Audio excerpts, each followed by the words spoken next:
bad condition, and some don't have a house. But it was very overwhelming just to understand where someone is. So, I decided at least I could do a couple things. And God He told me this. He said, or I felt like God was saying, do what you can. And what I felt like I could do was at least make them feel valued and help them to feel like people instead of just needy people that have always got a need or just has to find food. I just wanted them to feel like they were a person. So I got to know them.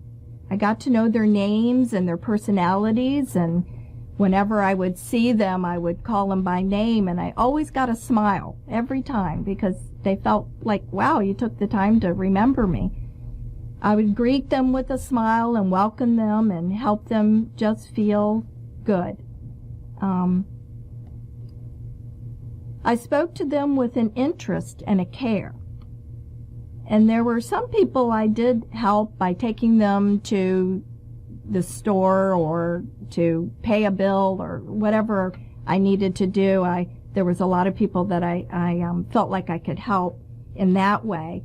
But most people, just being there and taking the time to talk to them and praying with them and just letting them know that, you're not just a number, you're not just in a line just to get food. You're a person with a real life and a real story. And I never felt, I just felt like I would grab their hands, and some of them had dirty hands, some of them smelled like alcohol, but you just do it anyway, and you just believe that the Lord just gives you this love that's deep inside you to care for these people.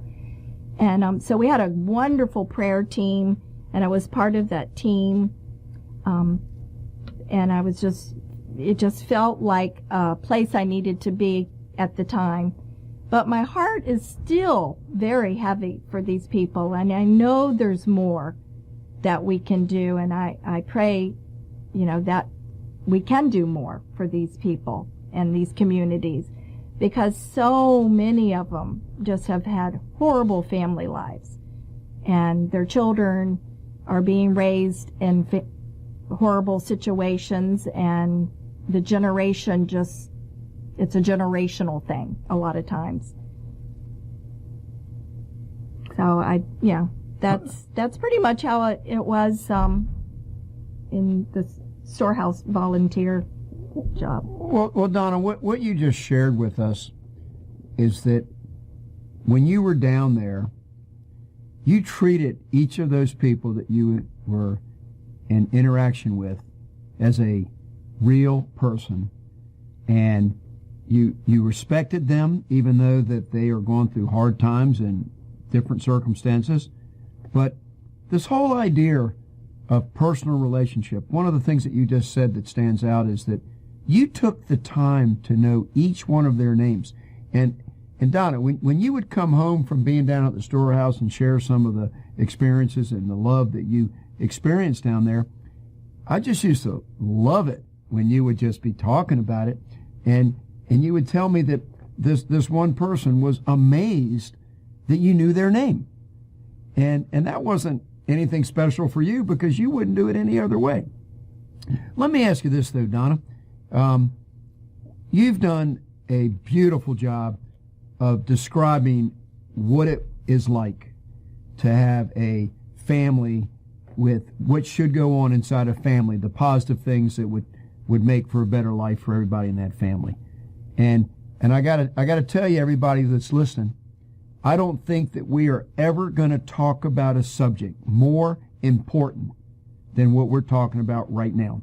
It's about what goes on in a family so that the children can be raised and have a self-respect and have a desire to do good in life and to feel good about themselves and all those other wonderful things that we've talked about. But Donna, if we've got a problem in society, the Right Thinking Foundation is, I call it the underserved population, the population where a lot of people just don't want to get involved because they don't want to get involved. I'm not going to get into that. I've done show after show about this.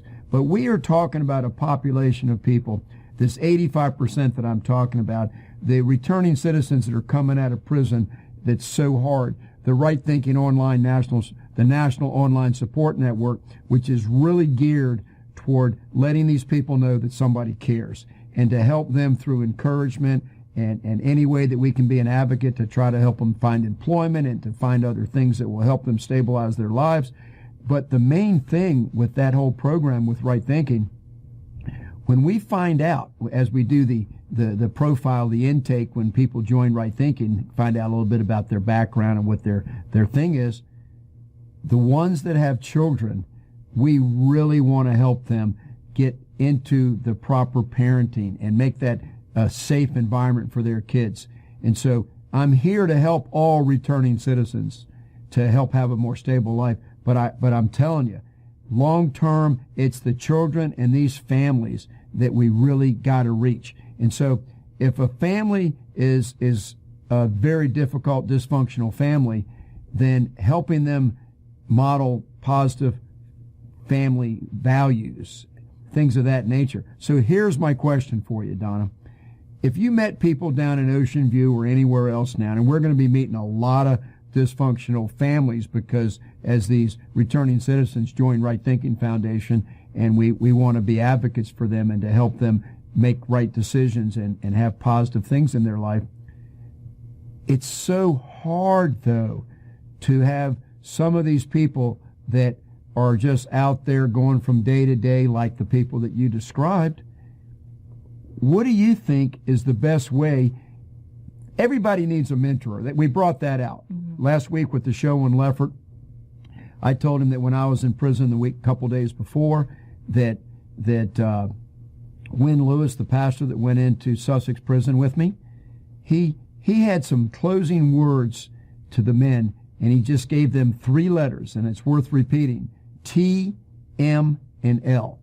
The T was trust. Now, we could talk for another whole show on building trust within families and within relationships, because people aren't going to listen to a word you say if they don't trust you.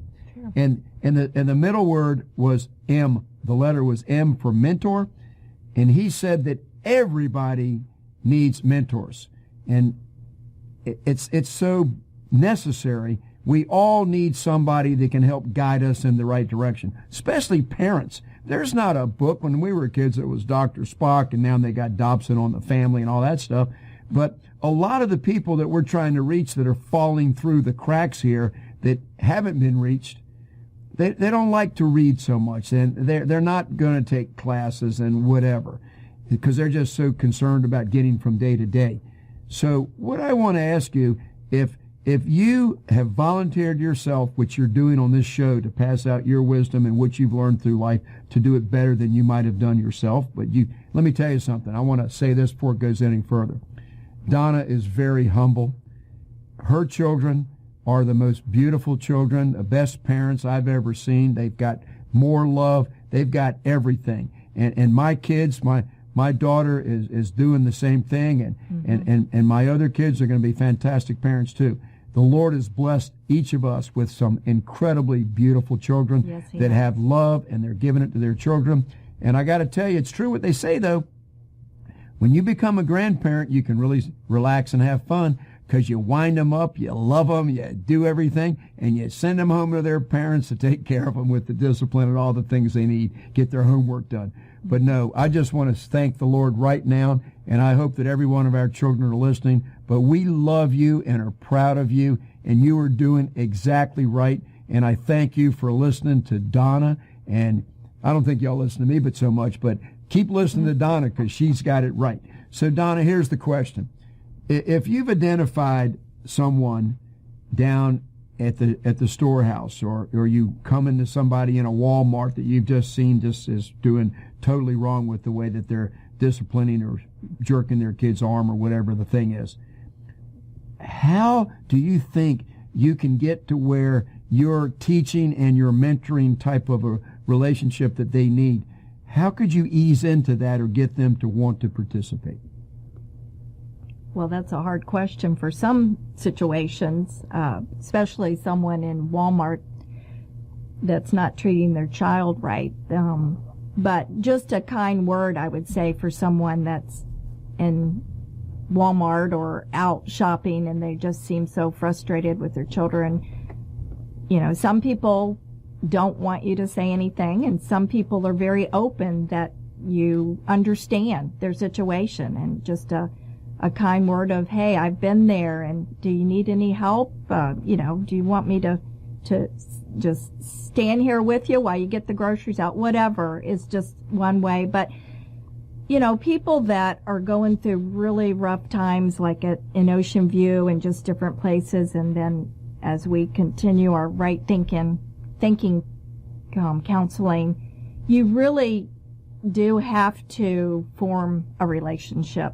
I mean, you have to have a trust. They have to have a trust in you. You have to be able to trust them. I mean, because there's situations where you may feel really unsafe, as far as if you were going into their home and trying to help them that way. But, you know, to share Jesus's love is a way that I would start, just so that they understand that, you know, even if you've really messed up here and the kids are, you know, way disrespectful and the family is broken, God is there. He's never going to leave you. He's never going to forsake you, and he's forgiving. And if you want to, you can start all over. That's what I love about Jesus' forgiveness, is you can mess up and mess up and mess up again, but God's always there to forgive you and start over. So in parenting especially, we're so lucky. Our children are so forgiving themselves. And it's all they want is for you to love them and respect them, just as children respect their parents. You know, it kind of goes both ways. And for them to feel that it's not over if they've messed up. That's the biggest message I think I could give, is just starting over and starting a fresh slate, is what I like to say, starting a fresh slate. That's beautiful. You know, one of the things that I believe is the key, another key to the positive family, it's reading. Mm-hmm. We know that reading is success in life. Readers are way, way more successful. There's been all kinds of studies. And the interaction, this positive interaction that we're trying to encourage people to have. I met a guy at the Y the other day. The Y is my number one organization in my life. It always has been. I've been there for 60 years this June. And I've been teaching my family karate program there for 46 years also in June. But I met a gentleman in the locker room the other day, and his name is Gary Anderson. And he was an amazing guy. And then we met the next day for a couple hours. And what I want to tell you is that he gave me so much encouragement just the 2 hours that we spent together. 20 years ago, he started a foundation called Read to Them. And it's about reading aloud to your children. And this is a national program. Just Google it, Read to Them. And I want to hold this up for those of you that are watching this on the Facebook. This is a program that's in Texas. And what Gary Anderson does, he's got 44 years in teaching, in education. And he's a psychologist, and he's a master's in education. But what he's learned is that, see if I can get these statistics right. A child, by the time they're, I think, in first grade, they've heard 12 million words in families where they've not been read to. But if a child is in a family where he's read to early in his life all the way through, that doubles up to 25 million words. But if a child is in a family where there's more higher education, it gets up to 42 million. But what it does when they hear it out loud, and being read to, it creates this bond that we're doing. It creates this feeling of love and trust with your family, because it's everything Donna said. you know your parents care about